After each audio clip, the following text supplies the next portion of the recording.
Hello and welcome to Firearm Freedom. This is going to be another First Impressions video. In today's First Impressions video, we are taking a look at my police surplus Remington 870. And before we get this video started, I just wanted to give a quick shout out to this video's sponsor, which is, of course, Seal One. Seal One makes a wide variety of firearms cleaning and maintenance supplies. They got everything from paste to liquid and aerosol. They have sub-zero stuff to make sure that your guns are not freezing in these very cold temperatures these days in Pennsylvania. On top of that, they also have bow care products, pretty much anything you could imagine when it comes to cleaning related goods in this area. They got it, and it is non-toxic, bio-based. It smells surprisingly good. It's pretty enticing and hard not to eat this stuff. I really enjoy Seal One, and they are giving you guys 25% off their entire website. All you got to do on the discount code section at checkout is type in FF-25. That's FF-25.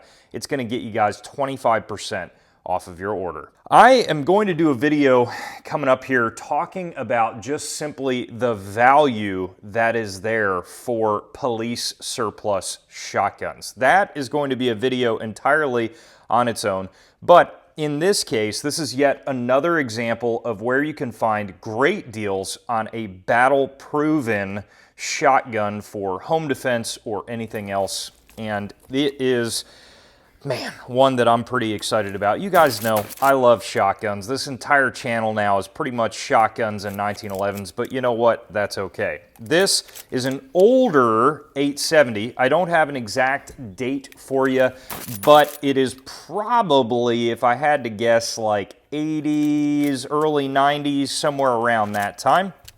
It is an 870 Magnum model, and this one in particular was a police trade-in, so typically you'll see departments nowadays switching to patrol rifles, and that is where you can kind of get some pretty good deals on their old shotguns. And if you're like me and you like kind of a cool retro shotgun, usually you can find that in these police trade-ins. Now, this one, underneath the actual serial number from Remington, you have a penciled in serial number that is probably something to do with the department. This has a pretty standard 870 wood stock. I will say that it looks really good. That's kind of what drew me to this shotgun on Gunbroker. And I also noticed that it has an old school Surefire lighted forend with a whole like 4 lumens out on the end. Now, the pressure pad still works just fine. Little bit of cracking, but nothing major. And then you also have your constant on button that works just fine. So again, I am super pumped that everything is working properly, as in the light, because that is kind of a cool find. Now, I was able to grab this for $5.99, which I thought was very reasonable for what it is. New Remington shotguns sometimes are hit or miss still with quality control, although I love both of mine that I got brand new. And I noticed that on distribution right now, there are like 0 Remington shotguns available once again. So I don't know what's going on there, but needless to say, it is getting to be harder and harder to find a good shotgun these days. In this case, we got one for under $700, which I think is awesome with the light. And although this is low in the lumens department, you got to remember people made that work time and time again, but also they have LED kits for super cheap for those lights if you want to kind of bring it into the modern era. This has a blued finish. A lot of the times you'll see these with kind of like a matte black finish.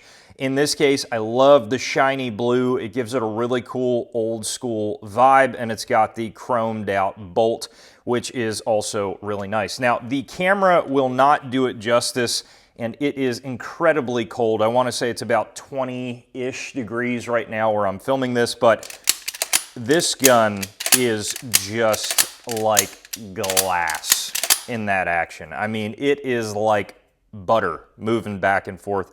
You will not feel a smoother action than an old school 870 like this. It's just about as good as they come. So that is really what drew me to this shotgun in particular. Aside of the overall features on these old school Remingtons, you also don't have a barrel band on the extended mag tube, and I think that is just incredible. It gives such a cool look with no barrel band. It's just kind of the mag tube sticking out on the bottom there.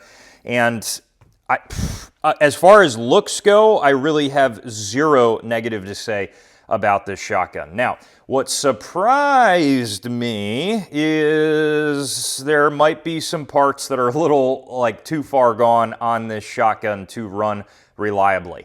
Not a big deal. I think everything is fixable, but just be aware, a lot of these older shotguns have had a ton of rounds through them. Now, I have had shotguns far older than this still run without issues at the range. So that was surprising. What the issues that I was having, the shot shells were not ejecting out of the magazine onto the liftgate to be brought up to the chamber. So essentially, I would rack the action all the way back, all the way forward, and still they would get stuck in the mag tube and not want to eject all the way out. Now, could this be short stroking? Absolutely. But I did notice that multiple times, and a lot of those times I made 100% certain that I went all the way back, all the way forward, and it still was just not picking up that round. So it happened enough times that I'm going to look at replacing the small lever here, the spring underneath that, if possible. Actually, that might be a leaf spring, so I just got to look at maybe replacing that part.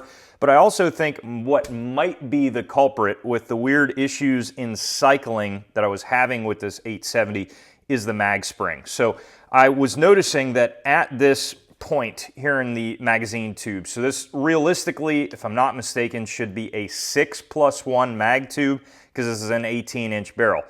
But even if it's 6 or 7 or whatever, I would get to 4 rounds of 2 3/4 right about the point here, this break in the mag tube, and I could not get those rounds to go forward. I had to like kind of jimmy it around, and I could feel it hitting the wall right here. And it's just kind of bizarre because there's not like a crazy big wall there. It just might be a burr or something.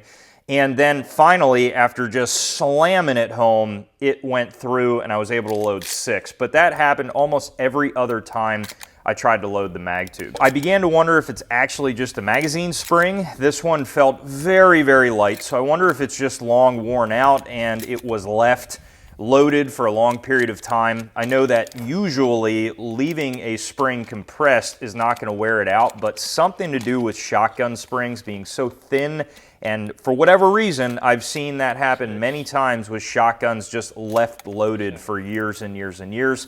It somehow wears the spring and causes an issue. And this being a law enforcement shotgun, maybe not used that frequently, that could absolutely be the case. So I'm going to get a replacement spring for this magazine tube and see if that fixes any of the issues. I would imagine that not ejecting a cartridge into the liftgate area could also be because of the spring. So because this little tensioning arm here still feels like it has a lot of tension. So again, I don't think that that is the issue. But needless to say, I was a little bit bummed at the range because it was so smooth and I was so ready to just rail it down range, and it just was having some weird issues. So I'm going to update this later on after I replace the parts and give it kind of like a full once over and see if those fixed the issues. Now, either way, I think you can't go wrong getting a police surplus shotgun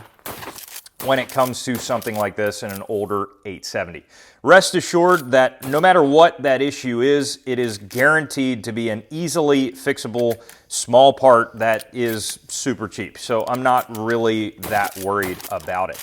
I just can't get over how smooth this shotgun is, and I would buy it time and time again just to experience that action over and over. These things are absolutely incredible. Very limited rusting, and I've been handling this, you know, my finger oils are getting on it. This older blued finishes on the Remingtons actually did a great job. Nothing like the new Remington rust when you look at it finish that happened since like early 2000s, but not so much anymore.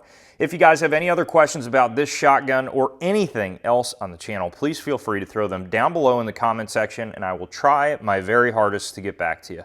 While you're down there, head up to the description for the ways to support the channel, and as always, stay tuned for more great videos coming soon.